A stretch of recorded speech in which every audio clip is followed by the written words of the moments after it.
कृष्ण हरि जय जय राम कृष्ण हरि जय जय राम कृष्ण हरि जय जय राम कृष्ण हरि जय जय राम कृष्ण हरि जय जय राम कृष्ण हरि जय जय राम कृष्ण हरि जय जय राम कृष्ण हरि जय जय राम कृष्ण हरि जय जय राम कृष्ण हरि जय जय राम कृष्ण हरि जय जय राम कृष्ण पुंडलिक वरदा हरी विठ्ठल श्री ज्ञानदेव तुकाराम पंढरीनाथ भगवान की जय। माऊली ज्ञानेश्वर महाराज की जय। जगद्गुरु तुकाराम महाराज की जय। श्री गुरु बळवंत बाबा महाराज की जय। श्री गुरु वासुदेव बाबा महाराज की जय। श्री गुरु सुधाकर बाबा महाराज की जय।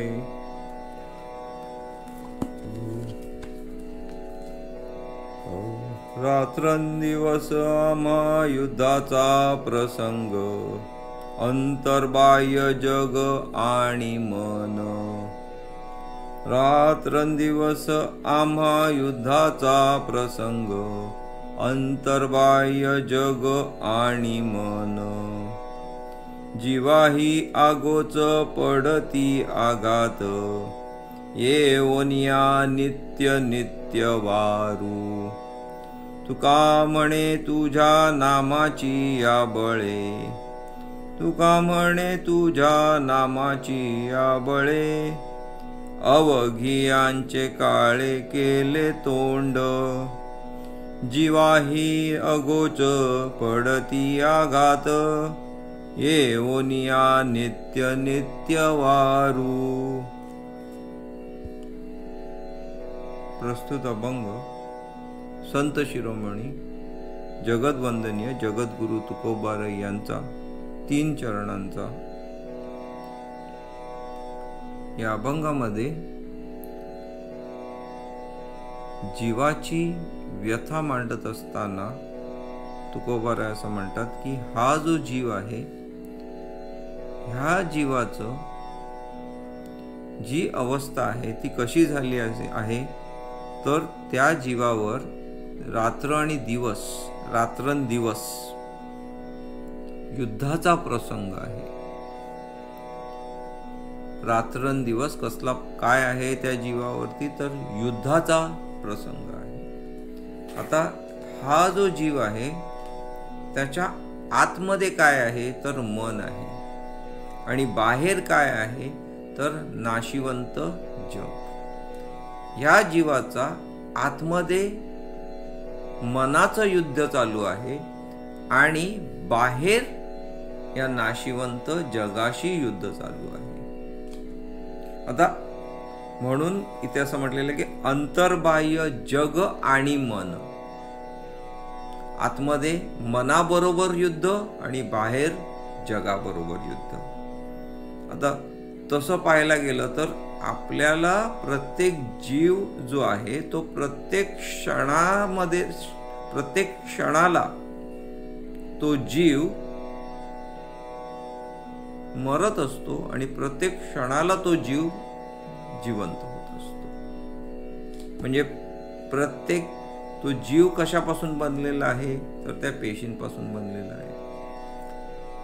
जीव हा अनेक पेशींपासून बनलेला आहे आणि प्रत्येक क्षणाला ह्या पेशा काय असतात की जन्माला येतात आणि त्या तशाच त्याप्रमाणे त्या मरण पावतात। म्हणून शरीर असो किंवा जीव असो, हा जो युद्धाचा प्रसंग आहे तो सर्व स्तरावरती आपल्याला जाणवतोय किंवा पाहायला मिळतोय। आणि म्हणून आतमध्ये मनाचं युद्ध कसं आहे, तर हे काम करू की नको करू, हे बघू की नको बघू, हे खाऊ की नको खाऊ, हे नामस्मरण करू की नको करू, वगैरे वगैरे।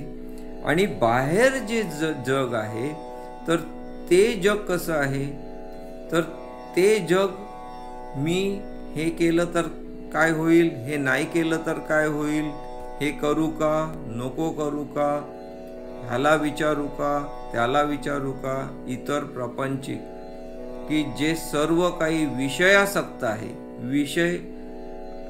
विषयाला संलग्न असणारे जे काही प्रसंग आहे ते सर्व, आणि म्हणून तुकोबारा इथे असं म्हणतात की रात्रंदिवस आम्हा युद्धाचा प्रसंग, अंतर्बाह्य जग आणि मन, जीवाई अगोच पडती आघात. या जीवावर कधीही, म्हणजे त्याला काही हे नाही की आताच पडेल किंवा असं काही, या जीवावरती अगोच,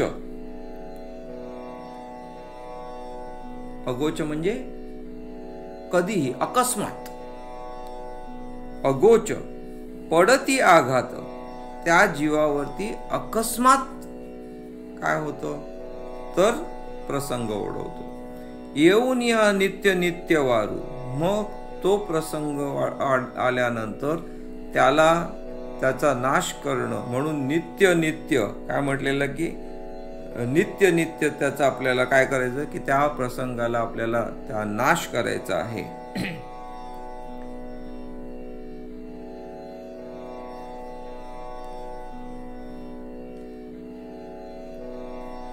आणि जीवावर जो अकस्मात आघात होतात त्यांचे निरंतर निवारण करावे लागते. म्हणजे निरंतर ते जे आघात आहे त्याचं काय करावं लागतं तर निवारण करावं लागतं.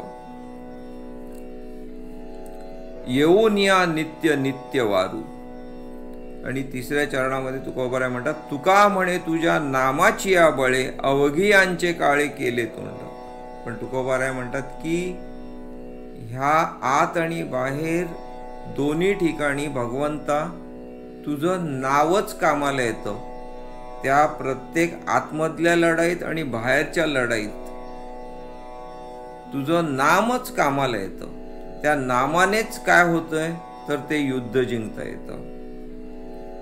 म्हणून तुकोबाराय म्हणतात की तुका म्हणे तुझ्या नामाची या बळे, तुझ्या नामाच्या बळे, तुझ्या नामाच्या बळाने अवघियांचे म्हणजे जे कोण इथे त्या मनाला किंवा बाहेरील जीवाला, जगाला त्रास देणारे जे आहेत तर त्यांचं काय केलेलं आहे, आम्ही तुझ्या नामाने त्या सर्वांचं आम्ही तोंड काळं केलेलं आहे.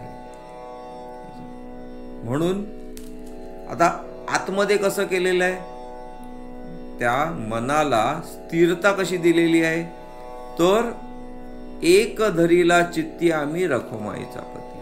भगवंता तुला चित्तामध्ये आम्ही ठेवलेलं आहे आणि त्या मनाची स्थिरता केलेली आहे. आणि बाहेर कसं आम्ही त्या सगळ्या विषयांना स्थिर केलेलं आहे तर एक गाऊ आम्ही विठोबाचे नाम, आणिकाचे काम नाही. आता आतमध्ये त्या तुला आम्ही स्थिर केलंय आणि मनाला शांत केलेलं आहे, आणि बाहेर आम्ही वैखरी मार्गे काय केलेलं आहे, एक गाऊ आम्ही विठोबाचे नाम, तुझं नाम गाऊन काय केलेलं आहे की जे विषय आहेत त्या विषयांची आम्ही शांती केलेली आहे. की हे आम्हाला तुझं बळ, तुझ्या नामाचं बळ, तुझ्या नामाच्या बळानेच आम्ही हे सर्व काही करू शकलो, सर्व काही केलं आहे. आणि जरी कितीही मोठा प्रसंग आला तरी सुद्धा आता आम्ही भीत नाही. का आम्ही भीत नाही तर आतमधलं असू दे युद्ध किंवा बाहेरचं असू दे युद्ध, पण ह्या दोन्ही युद्धाला तुझ्या नामानेच काय करू शकतो, आम्ही त्यांना शांत करू शकतो. आणि म्हणून सतत त्या भगवंताचं नाम चिंतन करणं, त्या भगवंताचं नाम गाणं, हे जर आपण केलं तर फक्त बाहेरचीच युद्ध नाही तर आतमधले युद्ध, जे मनाची युद्ध चाललेली आहेत ती सुद्धा आपण जिंकता येतात.